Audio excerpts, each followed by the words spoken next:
अस्सलाम वालेकुम, मैं हूं उबैद अवान और आप देख रहे हैं स्पोर्ट्स कैफ़े।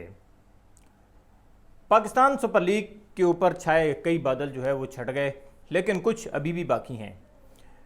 सबसे बड़ा सवाल तो यह है कि सरफराज अहमद और उनके साथ 25 खिलाड़ी जो कि पाकिस्तान में हैं इस वक्त, वो कैसे जाएंगे, कब जाएंगे और उनके न जाने की सूरत में क्या सूरत हाल होगी, और जब वो जाएंगे तो उस वक्त उनका क्वारंटीन कब मुकम्मल होगा और लीग कब से शुरू होगी। और जब कोयटा ग्लैडिएटर्स की टीम पहला मैच खेलेगी तो क्या Sarfaraz Ahmed, Faf du Plessis, Mohammad Hasnain, Naseem Shah और मोहम्मद नवाज़, क्या ये 5 खिलाड़ी जो कि कोयटा की टीम की 11 का हिस्सा होते हैं, तो आधी टीम कोयटा की बाहर है, अगर ये 5 खिलाड़ी नहीं होंगे तो क्या कोयटा की टीम मैच खेलेगी या नहीं, इसके ऊपर बात करेंगे। और जो गलतियां पाकिस्तान क्रिकेट बोर्ड ने की हैं उनके ऊपर भी ज़रूर बात करेंगे। तो सबसे पहले जायज़ा लेंगे कि पाकिस्तान क्रिकेट बोर्ड ने खिलाड़ियों के जो वीज़े अप्लाई किए थे तो उसमें काफ़ी खामियां हमें नज़र आई। खामियां इस लिहाज से मैं कह रहा हूं कि 25 खिलाड़ियों को वीज़ा नहीं मिला, खिलाड़ी भी हैं उसमें, ऑफिशियल भी हैं, तो ये 25 लोग वीज़े से क्यों महरूम रहे, जिसमें सबसे बड़ा नाम सरफराज अहमद का है जो कि कोयटा ग्लैडिएटर्स के कप्तान हैं। मुतअद्दिद मरतबा वो विज़िट कर चुके हैं यूएई का, तो उसके बावजूद उन्हें वीज़ा नहीं मिला अब तक, तो क्यों नहीं मिला और इसमें किसकी कोताही है। दूसरे नंबर पर जो पाकिस्तान क्रिकेट बोर्ड का एक 7 रुकनी वफ्द पिछले 2 हफ्ते से, बल्कि 2 हफ्ते से भी ज़्यादा हो गया क्योंकि ईद भी उन्होंने वहाँ की, तो वो वहाँ पर मौजूद हैं और उनके वहाँ मौजूदगी की सूरत हाल में भी वो सूरत हमें नज़र नहीं आई जो कि होनी चाहिए थी, क्योंकि वो तमाम जो चीज़ें थीं वो सेटल डाउन करने में नाकाम रहे। वो उन्होंने मुज़ाकरात ज़रूर किए लेकिन उन्हें कामयाबी नहीं मिली, और अगर पाकिस्तान गवर्नमेंट इसके अंदर इन्वॉल्व ना होती, और कल जैसा कि हमने देखा कि अगर पाकिस्तान की फ़ॉरेन मिनिस्ट्री इन्वॉल्व ना होती और पाकिस्तान के जो फ़ॉरेन मिनिस्टर हैं और उसके अलावा जो पाकिस्तान की एम्बेसी है इन यूएई, अगर वो इन्वॉल्व ना होती तो फिर साउथ अफ्रीका और जो इंडिया का क्रू है उसका आना बहुत दुश्वार होता, और अगर वो नहीं आते तो फिर इस लीग का अपने टाइम पर शुरू होना जो है वो हमें नज़र नहीं आ रहा था। पाकिस्तान क्रिकेट बोर्ड ने कोशिशें ज़रूर की थी, राब्ते भी हुए थे मलेशिया, सिंगापुर, यूके और ऑस्ट्रेलिया के अंदर, लेकिन वहाँ से इतनी जल्दी क्रू का आना एक नामुमकिन सी बात है, क्योंकि वहाँ के जो लोग हैं या वहाँ की जो कंपनीज़ हैं वो प्लानिंग करके चल रहे होते हैं। कोई ऐसा नहीं हो सकता कि वो 2 दिन के अंदर उठकर आ जाएं। आप पहले बात करेंगे, आपके मुज़ाकरात होंगे, तमाम चीज़ें सेटल डाउन होंगी, फिर उनके वीज़े अप्लाई होंगे, फिर वीज़ा अप्लाई करने के बाद उनको वीज़ा इशू होगा, फिर वो आएंगे, फिर उनका क्वारंटीन होगा। तो ये एक लंबा प्रोसेस था। अगर क्वारंटीन ना भी होता या कम होता, 3 दिन का होता, तो भी ये लीग जो है वो 5 या 6 तारीख से शुरू होने का कोई इम्कान नज़र नहीं आ रहा था। ये तो अच्छा हुआ कि शाह महमूद कुरैशी साहब जो कि पाकिस्तान के वज़ीर ख़ारजा हैं, उन्होंने बर वक्त इसके अंदर जो है वो इंटरवीन किया। पाकिस्तान की एम्बेसी ने इसमें बहुत बड़ा किरदार अदा किया और ये मुमकिन हुआ कि साउथ अफ्रीका और इंडिया से जो जहाज़ आ रहे हैं, जो चार्टर्ड फ़्लाइट हैं, जिनके अंदर क्रू है, जिनके अंदर ऑफिशियल्स हैं, जिनके अंदर प्लेयर्स हैं, साउथ अफ्रीका से जो प्लेयर्स आ रहे हैं तो वो भी उसी प्लेन के अंदर आना है, तो उन्हें लैंडिंग की इजाज़त मिल गई। क्योंकि इससे पहले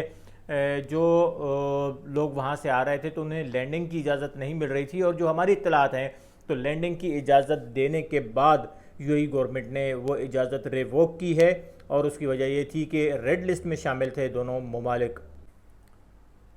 तो पाकिस्तान क्रिकेट बोर्ड की इनकम्पिटेंसी हमें नज़र आई। पाकिस्तान क्रिकेट बोर्ड के हमें बहुत सारी गलतियां नज़र आईं, बहुत सारी गलत बयानियां नज़र आईं। पाकिस्तान क्रिकेट बोर्ड ने एक दिन कहा कि बुध को जा रहे हैं, बुध को सुबह जा रहे हैं, फिर बुध की शाम को जा रहे हैं, फिर जुमेरात को दोपहर 1 बजे जा रहे हैं, फिर कहा गया जी 2 घंटे लेट है, तो 1 बजे के बाद का मतलब 3 बजे, लेकिन फिर प्रेस रिलीज आई कि 5 बजे जहाज़ उड़ेंगे, और फिर जब जहाज़ उड़ने लगे तो पता चला जी 25 खिलाड़ियों के तो वीज़े ही नहीं आए।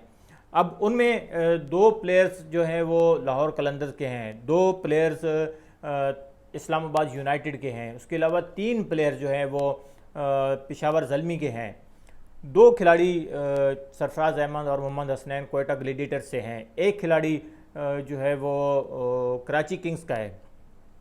उसके अलावा ऑफिशियल्स हैं, तो टोटल 25 लोग हैं। और 26वां नसीम शाह, जिसे पाकिस्तान क्रिकेट बोर्ड ने अलाउ कर दिया कि वो बायोसिक्योर बबल का हिस्सा बन सकता है और दोबारा से वो कोविड टेस्ट देकर और तमाम प्रोटोकॉल को फॉलो करते हुए उस फ्लाइट का हिस्सा बन सकता है जो कि इसके बाद जानी है, और जिसमें वो 25 प्लेयर जाएंगे। तो अब 25 के बजाय 26 लोग जाएंगे और उन 26 लोगों में पीसीबी के ऑफिशियल भी शामिल हैं जो कि इस टूर्नामेंट को देख रहे थे और इस टूर्नामेंट के इंतज़ामात में मसरूफ़ थे। ख़ास तौर से मीडिया ऑफिसर इमाद हमीद जो कि तमाम चीज़ों को देख रहे थे, वो भी वीज़े का इंतज़ार कर रहे हैं और उनका वीज़ा भी नहीं आया। और वीज़े कब आने हैं, ये एक $1 मिलियन क्वेश्चन है, क्योंकि आज यानी जुमे को यूएई के अंदर जो है वो सरकारी छुट्टी है। वीकली छुट्टी जुमे को होती है, जैसे हमारे यहाँ इतवार को होती है, तो इस तरह वहाँ पर जुमे की छुट्टी है, हफ्ते की भी छुट्टी है वहाँ पर। और इतवार को अगर काम शुरू होता है, इतवार को वीज़े आते हैं तो फिर मंडे को जाएंगे, और अगर मंडे को वीज़े आते हैं तो फिर ट्यूसडे को जाएंगे। और ट्यूसडे को जाने का मतलब ये है कि ट्यूसडे को जाने के बाद उनका 7 दिन का क्वारंटाइन वहाँ पर होगा। पाकिस्तान क्रिकेट बोर्ड ने ये तजवीज़ दी कि उन जो प्लेयर्स यहाँ रह गए हैं उनका क्वारंटाइन यहाँ से शुरू किया जाए, लेकिन ऐसा मुमकिन नहीं है। यूएई की गवर्नमेंट ने कहा है कि जब वहाँ बंदा पहुँचेगा तो उसके बाद उसका क्वारंटाइन शुरू होगा। तो यूएई की तरफ से क्वारंटाइन का पीरियड 7 दिन का है। हाँ, ये बात ज़रूर है कि पीसीबी ये ज़रूर कोशिश कर रहा है कि इस क्वारंटाइन के पीरियड को 7 दिन की बजाय 5 दिन कर दिया जाए, लेकिन अभी तक यूएई गवर्नमेंट ने इसको अप्रूव नहीं किया।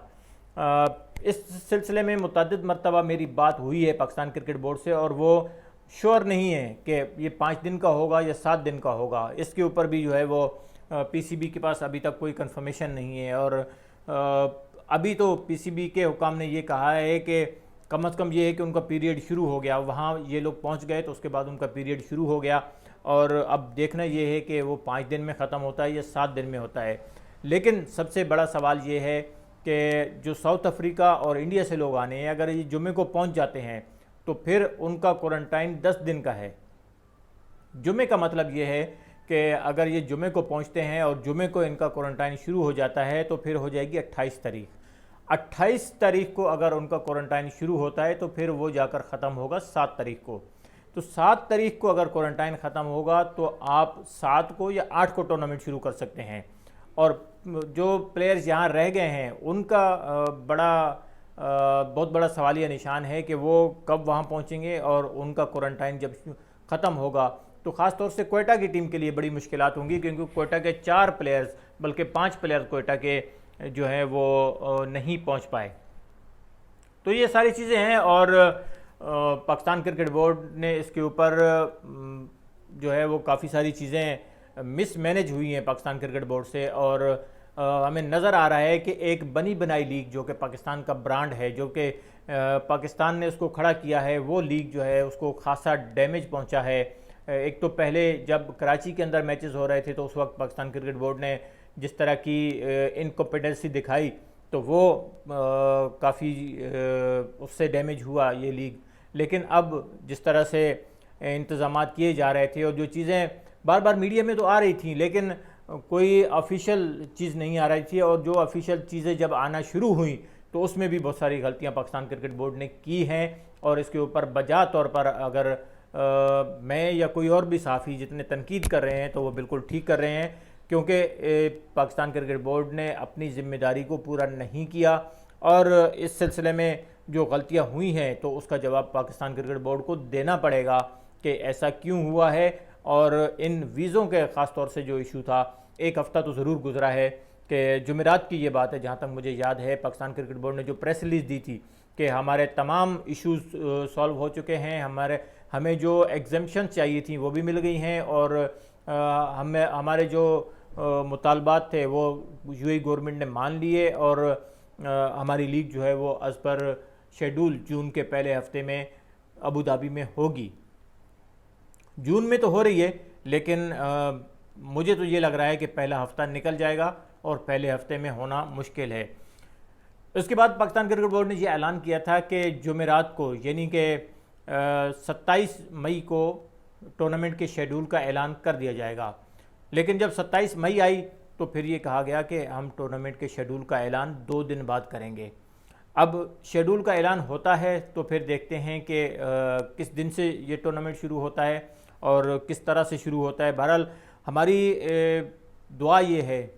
कि हमारी नेक तमन्नाएं हैं इस लीग के साथ, और दुआ ये है कि ये लीग हो और ये कंप्लीट हो, क्योंकि आईपीएल भी कंप्लीट नहीं हो पाई अभी तक और बड़ी मुश्किलात का सामना है पाकिस्तान सुपर लीग को भी। इसमें कोई दो राय नहीं कि इस वक्त पूरी दुनिया को बहुत ज़्यादा चैलेंजेस का सामना है कोरोना की वजह से, और बहुत ज़्यादा एफर्ट करनी पड़ी पाकिस्तान क्रिकेट बोर्ड को, लेकिन उसके बावजूद जो गलतियां हैं वो अपनी जगह हैं और लीग का कराना मुमकिन हुआ है पाकिस्तान की गवर्नमेंट के बीच में आने से। उसमें पाकिस्तान क्रिकेट बोर्ड का कोई हाथ नज़र नहीं आ रहा। तो अगर पाकिस्तान गवर्नमेंट इन्वॉल्व ना होती तो ये लीग बहुत मुश्किल था कि इसको इस वक्त कंप्लीट कराया जा सकता था। बहरहाल फिर भी हमारी कोशिश और हमारी दुआएं यही हैं कि ये लीग कंप्लीट हो और इस सिलसिले में जहाँ जहाँ कोताही होगी पीसीबी की या किसी भी फ्रेंचाइज़ की या किसी भी मैनेजमेंट की या प्लेयर्स की, उसको हम ज़रूर हाईलाइट करेंगे, क्योंकि ये हमारा काम है और इस पर हमें शायकीन की तरफ से सोशल मीडिया पर तनकीद का भी सामना करना पड़ता है। तो जो गलतियां और कोताहियां होंगी पाकिस्तान क्रिकेट बोर्ड की तरफ से या फ्रेंचाइज़ की तरफ से या मैनेजमेंट की तरफ से या प्लेयर्स की तरफ से, तो हम उसको हाईलाइट करते रहेंगे, क्योंकि ये हमारा काम है, ये हमारी ड्यूटी है, ये हमारी जॉब है। इसके ऊपर हमें कई दफ़ा सोशल मीडिया पर, ट्विटर पर, फेसबुक पर और इंस्टाग्राम पर, दूसरी जगहों पर जो है वो तनकीद का निशाना बनाया जाता है कि आप लोग इस लीग के ख़िलाफ़ हैं या आप लोग गलत बात करते हैं। तो वो बात